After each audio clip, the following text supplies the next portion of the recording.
Hello, it's me, and I'm at a hotel somewhere in the Midwest, and I have a puzzle by Twisty Tex. Now, this had come just before I was leaving, and I couldn't resist, so I took it with me, because I did not want to deny myself and the world such an unboxing. Now, I'm going to try to unbox with this pen, because I did not have the foresight to bring something sharp and pointy. This pen will never be the same after this. Let's see if this works. At least I can sign my name to it if it doesn't. I don't know that this is going to work. I'm going to use this. This is the key card. It's got a sharp edge to it, I guess. Uh-oh. All right.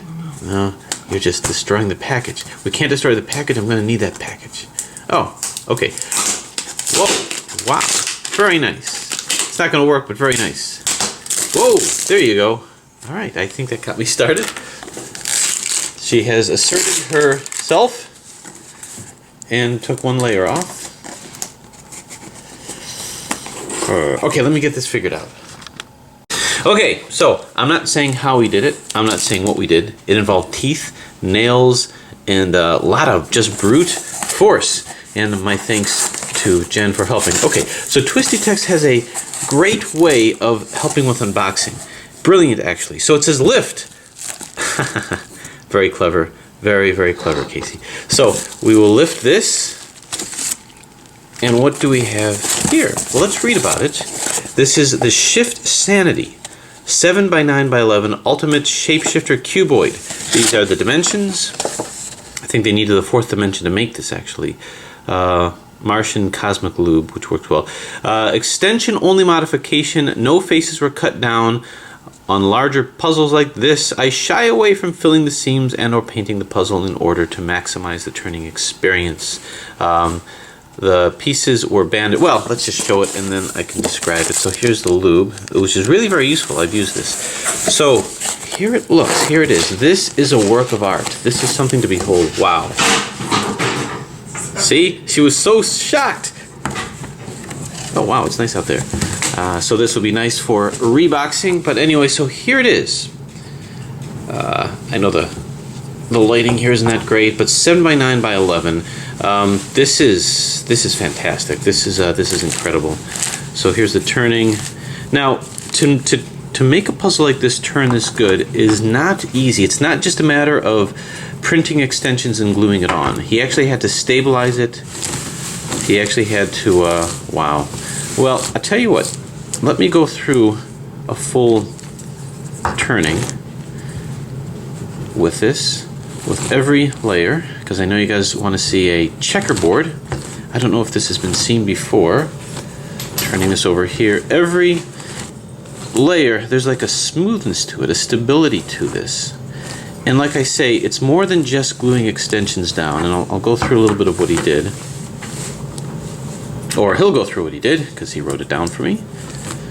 Turn this over here. Now what I noticed, especially with his Bumpsanity, is it's so well done it even allows for some micro corner cutting. Because a lot of the stability of the puzzle is not just gluing extensions on, and you can't even see where they are, but literally designing things that he drills into it to allow for stability. Because right now the movement is so seamless you never would have known that these were extensions. It just looks like all the parts were made wholesale. And come across like this,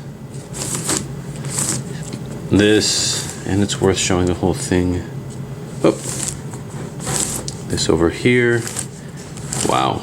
But you never know just how good it is until you try your hand at shapeshifting. Anyway, just to get into a little bit more of what it took to make this. Pieces,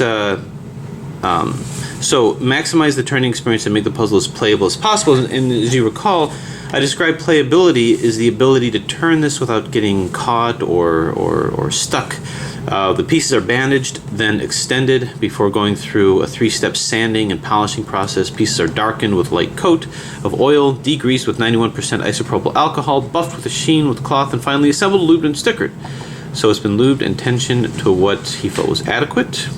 Turns nicely. I think that's an underestimation. It turns fantastic. Shouldn't be blocking the puzzle. I think it is a monumental test of patience and strength to solve this beast. I accept your challenge.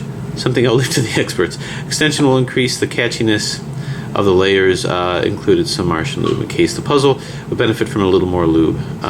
So this is an over-the-top ultimate shapeshifter kind of a puzzle. Absolutely brilliantly designed. And really, my excitement cannot be contained. So I think I'm going to show you the actual scramble to this. Is this light? Not. Okay. I apologize for the lighting, and maybe I could have done this in a better place, but I just couldn't contain myself. If you don't see a package like this sitting in your hotel room and resist it for long. Okay. And turn. So you saw the checkerboard pattern, so you know how it turns. I'm just going to go through a scramble. Now, to scramble an ultimate shapeshifter, I start off with the 180-degree turns. And that's to sort of move everything out of alignment. Well, not out of alignment, but to move the pieces away from each other. And I would like to make it enhance the challenge as much as possible. Now, the actual scramble of a puzzle like this takes a couple of step processes to maximize the challenge, and that's my intention, is to make this as challenging a solve and scramble experience as possible, because someone who spent this much time creating this beautiful of a puzzle deserves nothing less than the full treatment. Not bad. Okay, the next thing that I want to do is I want to do a floppy type scramble. Before that, I'd like to move these out of alignment. So what I'm going to be doing is I'm actually going to be taking these and combining it with the pieces down here. I'm going to be trying to scramble these pieces together, because that'll enhance the scramble. And the way that I do that is I'm going to move this up. So this is where we're going to demonstrate some of the shape-shifting aspects to it. And as I move this up, I'm going to turn this like so. And now I'm going to take these and flip-flop them with these pieces up here.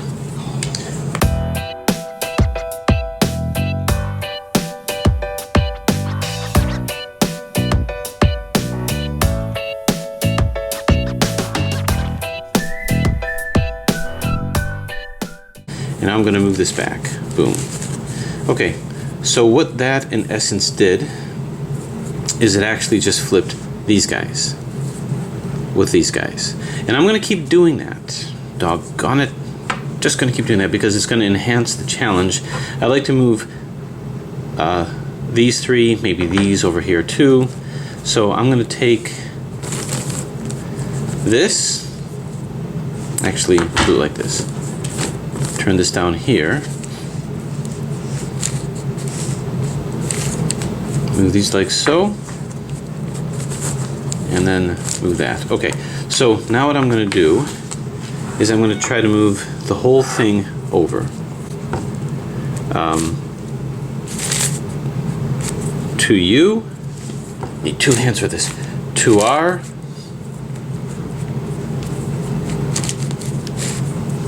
to F,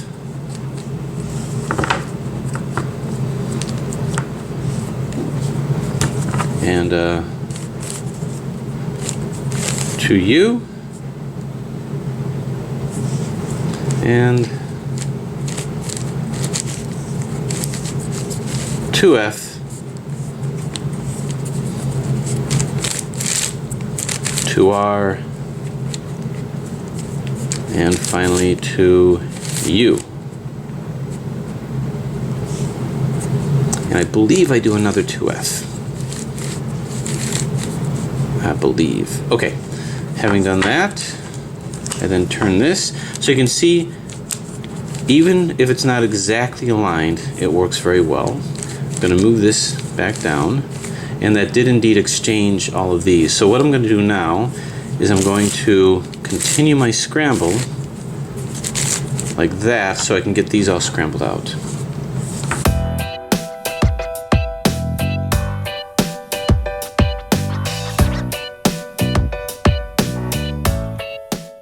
Okay, so that's about it. Now what I'm going to do is I'm going to do what I would call my floppy scramble. The floppy scramble is I'm going to take these like so. I'm going to start shape shifting, and I'm going to turn this. I'm going to turn these 90 degrees, and then I'm going to start turning these 180 degrees.